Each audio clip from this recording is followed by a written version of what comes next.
Good morning to all. Good morning. Well, it's lovely to see this group.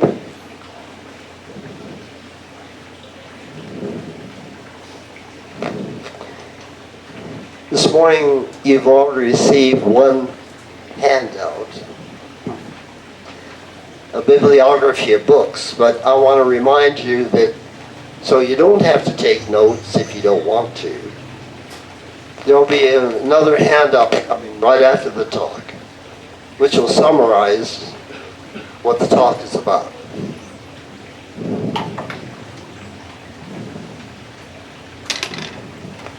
Now, if at the end of today's talk, is this too loud or is it okay?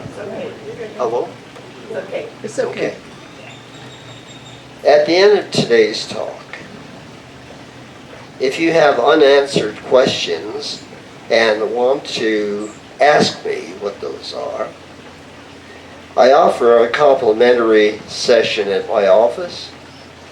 And if you're interested, just sign on the sheet and we'll arrange it. I'll call you.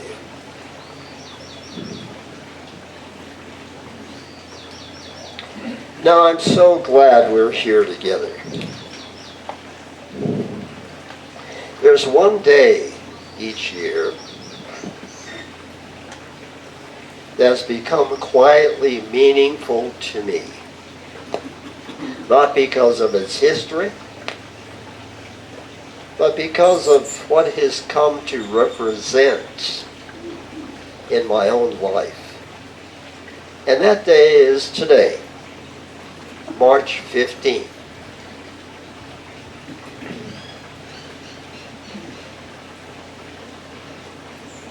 It reminds me of Shakespeare's famous play, Julius Caesar, and its infamous soothsayer's warning that said, "Beware the Ides of March." You may be familiar with that. Well, today reminds me how easily we can all come to live with a sense of foreboding, as if something might go wrong at any moment, in accordance with Murphy's Law. For too many years, I carried that sense of background without even noticing that. And over time, the Ides of March changed from being a symbol of danger to having a meaning of something entirely different. I came to realize that life itself was not asking me to brace against it anymore. Instead, life was asking me to meet it with presence. And that shift from bracing to meeting is what I want to explore with you today.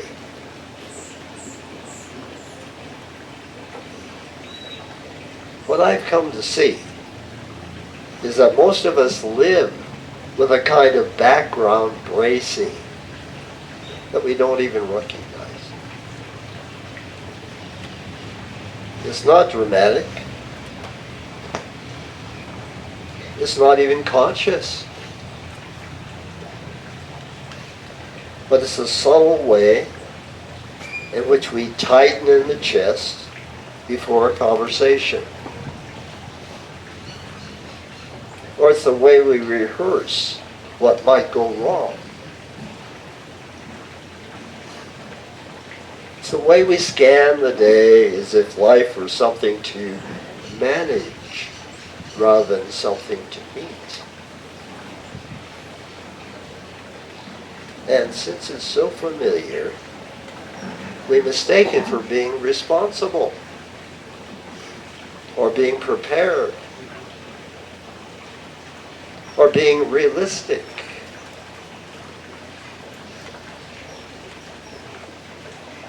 But what if our imposing or bracing isn't wisdom at all? What if it's just habit? A habit that keeps us from feeling a natural rhythm already moving through our life.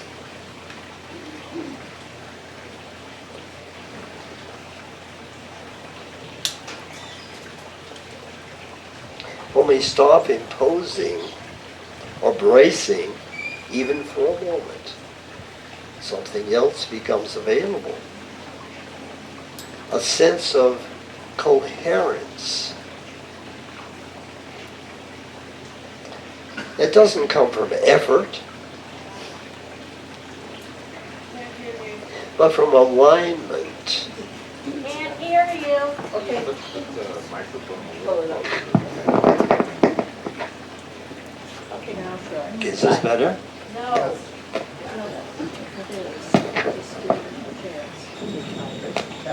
Okay, how's that?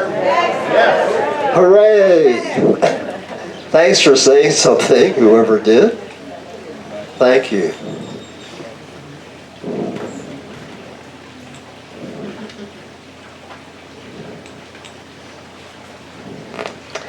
So I came to realize that life itself was not asking me to brace against it anymore. Instead, life was asking me to meet it with presence. And that shift from bracing to meeting is what I want to explore with you today. Okay. What I've come to see is that most of us live with a kind of background bracing we don't even recognize. It's not dramatic. It's not even conscious. It's a subtle tightening. It's the way we scan the day and so on. We've talked about that. But what if our imposing or bracing isn't wisdom at all? And when we stop imposing or bracing, life comes to meet us. And from where I stand now, I can see what I called naivete was not my innocence or my ignorance. It was an attitude of availability. And that availability is the soil everything else in my life had grown from. And it's the willingness to be moved, to be placed, to be guided by something I may not even have language for, such as an availability to the next turn, before I know there is a next turn.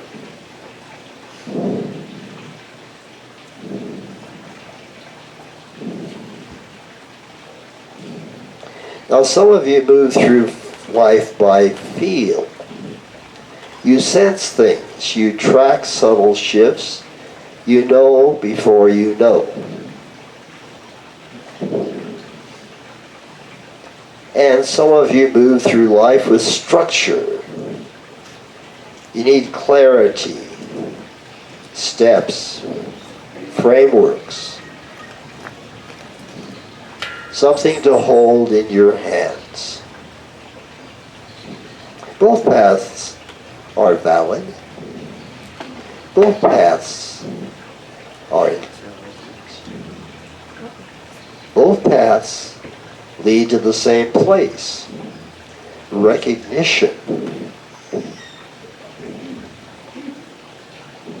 So as I speak today, walk the path that fits your temperament.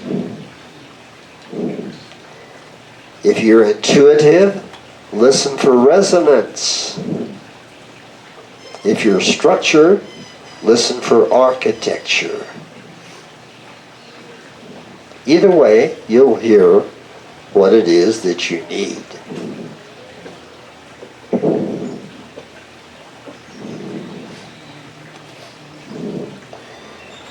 Now, I want to share something with you that I didn't share with others for most of my life. It's simple and it's human. Not mystical, not dramatic, just honest. Until recently, I lived with a quiet conviction which said, I must not die. I must hold everything together. Now, as a child, I just felt it. I didn't have language for it. It wasn't fear. It was more responsibility.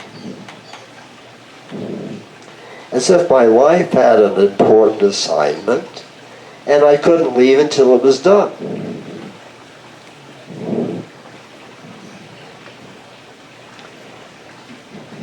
Well, recently, something happened that I never expected. I woke up last winter solstice morning at 7:07. I had overslept 2 hours. It was a strange moment. Felt like a hinge opening. And I was surprised to realize that the lifelong conviction, that vow, had dissolved. Something new had started. Not a dramatic rebirth, but a human one.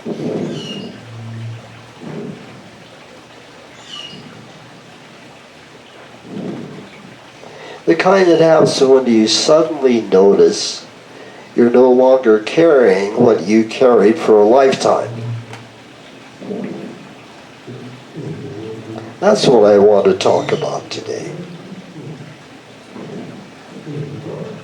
How life often quietly moves us from one stance to another. How life often reorganizes us from the inside out. And how we can learn to recognize life's movement while it's happening.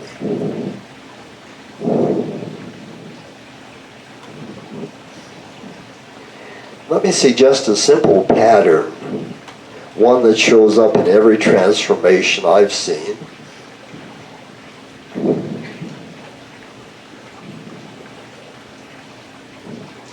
Energy arrives. Surprise breaks an old frame. Knowing reveals what's new, and life reorganizes around the truth of the matter. So with this simple pattern, it doesn't start with insight. It starts with energy. Something moving. Something stirs. Something wakes up. Then comes the element of surprise. Surprise is the moment the old frame cracks. It's the instant we realize, oh, this isn't what I thought it was. And then there's the knowing. The knowing of recognition, the kind that says, oh, this is true. This is mine. This is where I'm being taken. And once that recognition lands, life then can reorganize because we aren't forcing it, but because the old structure can't hold anymore. So a new stance forms. It's a way of meeting the arriving world.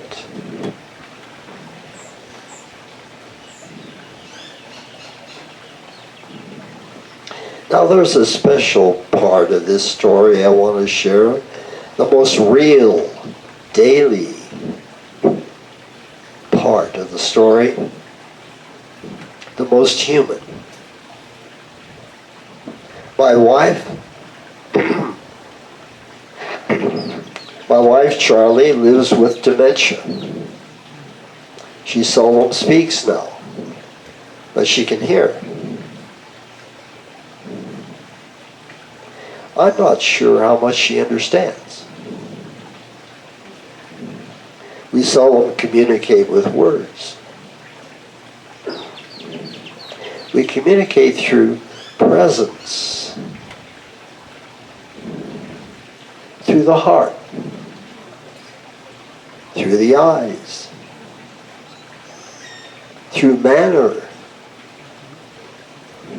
through the way we meet each other, whenever and wherever we are.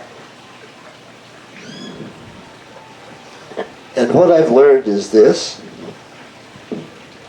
when presence becomes your center, communication does not shrink, it expands.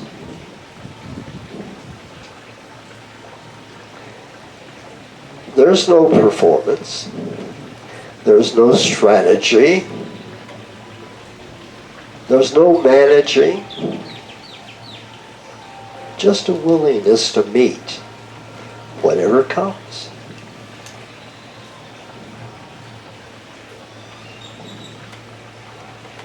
And in that space, something remarkable happens. The old patterns, vigilance, impatience, the need to fix, the need to control, they all soften. Not because I worked on them, and not because I tried to be better, but because the situation, life itself, reorganized me.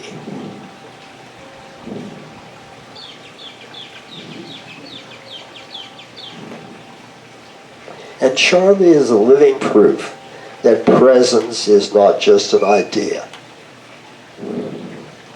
It's a very moving way of being with another human being.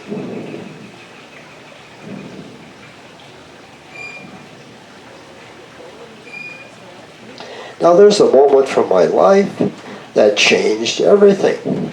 Not through drama, but through clarity. I was meditating in Santa Fe, New Mexico in 2002. Nothing unusual. No expectations. No searching. Just opening and expanding quietly, the way I've done thousands of times. But then something happened I had no name for at the time.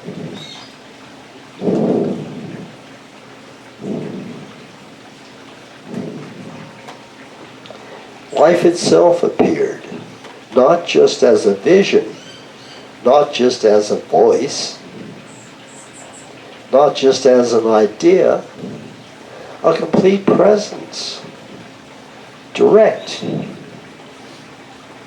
commanding energy, engulfing me, absolutely real. It felt like being met by someone who already knew me completely. Not just my history, not my roles, me.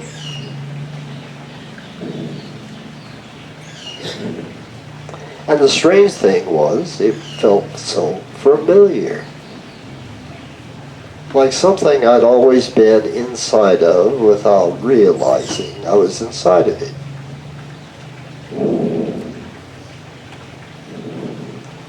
I remember the energy of that moment, and there were no instructions. There was no philosophy.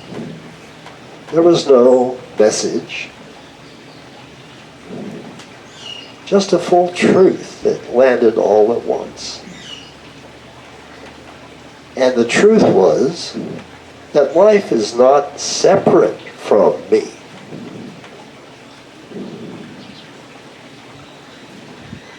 I'm inside life, and life is inside me. The power of that recognition didn't make me special. It made me responsible to do more than just remember it. Responsible to live from that time on with a new clarity.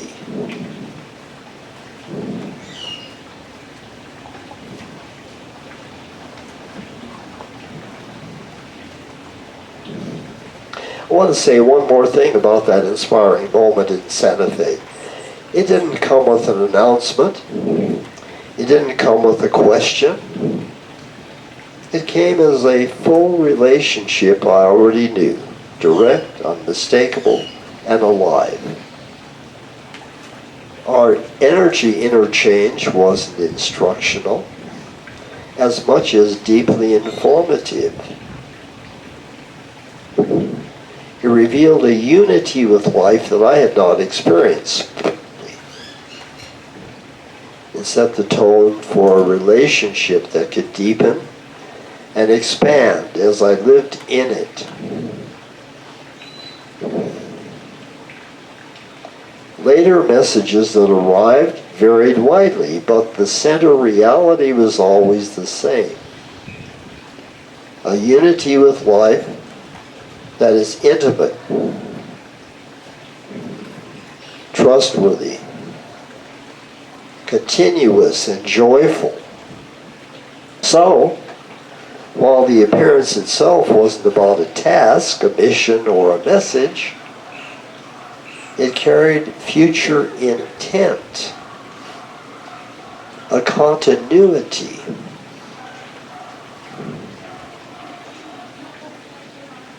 A way of being known that unfolded naturally in a long arc of daily instruction, which resulted in 4 revealing books. You have the bibliography.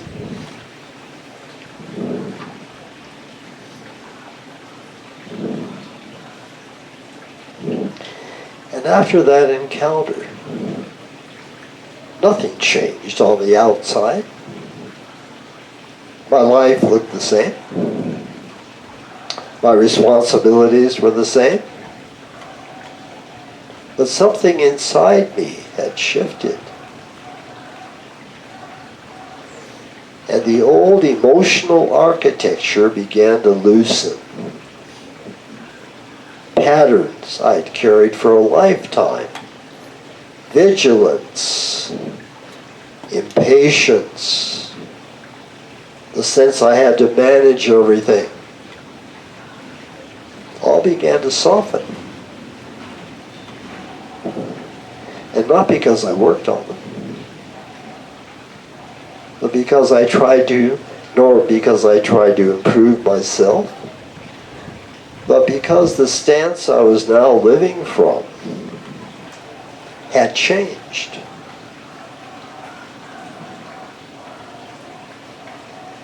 And when we see that life is not separate from us, we stop bracing against it. We stop pushing it. We stop defending ourselves. We begin just to meet things as they arrive. That's when a reorganization becomes possible.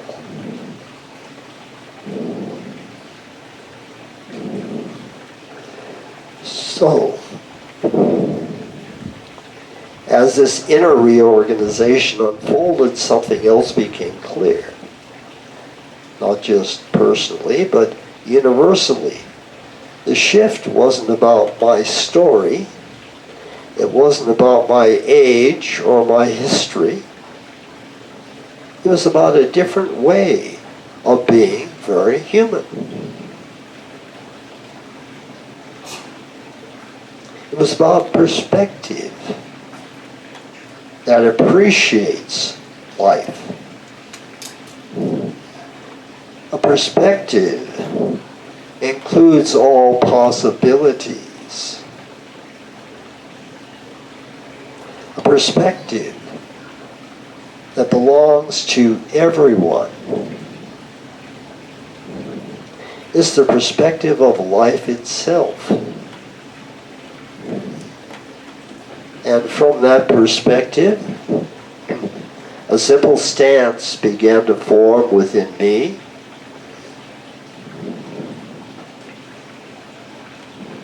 I meet what comes.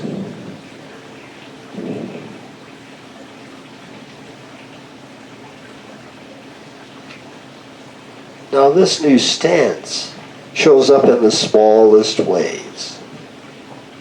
A little more ease, a little more patience, a little more space within my own experience. The stance shows up in how I sit with Charlie, in how creativity moves me, not as effort, but more as arrival, in how I meet aging, uncertainty, and the unknown.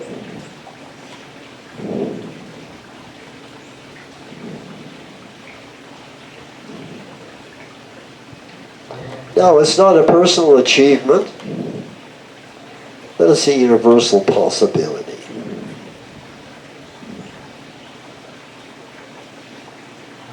Presence is simply what remains while the old stance dissolves. It's a natural way of being that appears when we stop bracing against life and just open and expand to meet it as it comes. So today, consider preparing for a way to live where presence, coherence, inner authority become your default stance.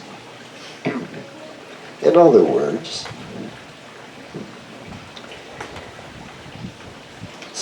enjoy a shift from fear-based vigilance to presence-based availability.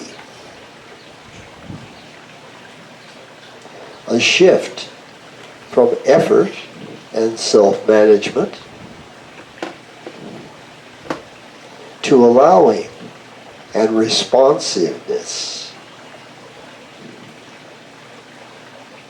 A shift from separation to a felt participation in a larger cooperative field.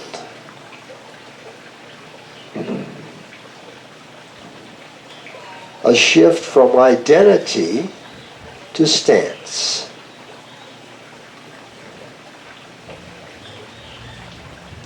A shift from linear problem solving to multi-stream awareness and knowing.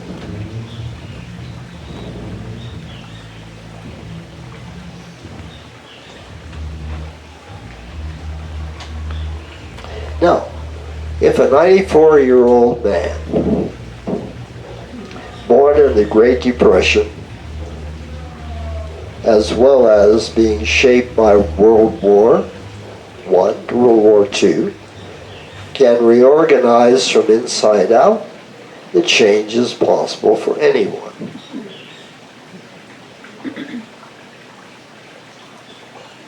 Not through self-improvement, and not through striving, but through a simple shift in the stance you take. A stance that meets life fully as it comes.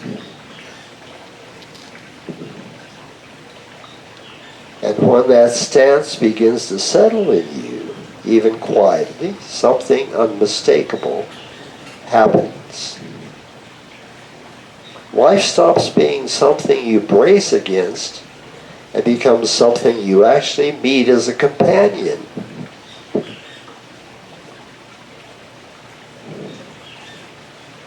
You begin to feel a little more space inside your own experience, a little more coherence,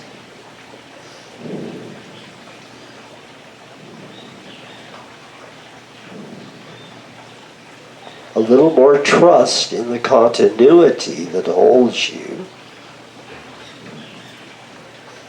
and slowly, without effort, a new way of being begins to take shape.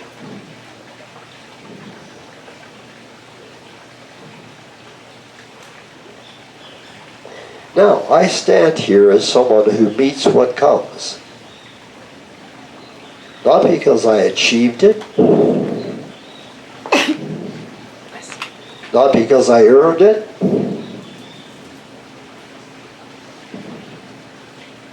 but because I finally recognized that life itself and I were never separate.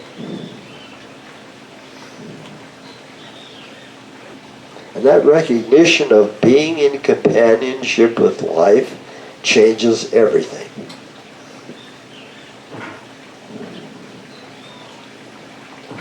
So, if you leave with one thing today, let it be this. A new way of being is possible at any age.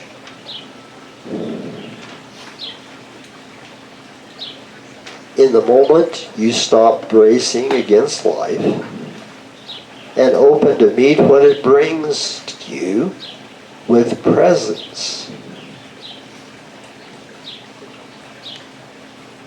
Thank you.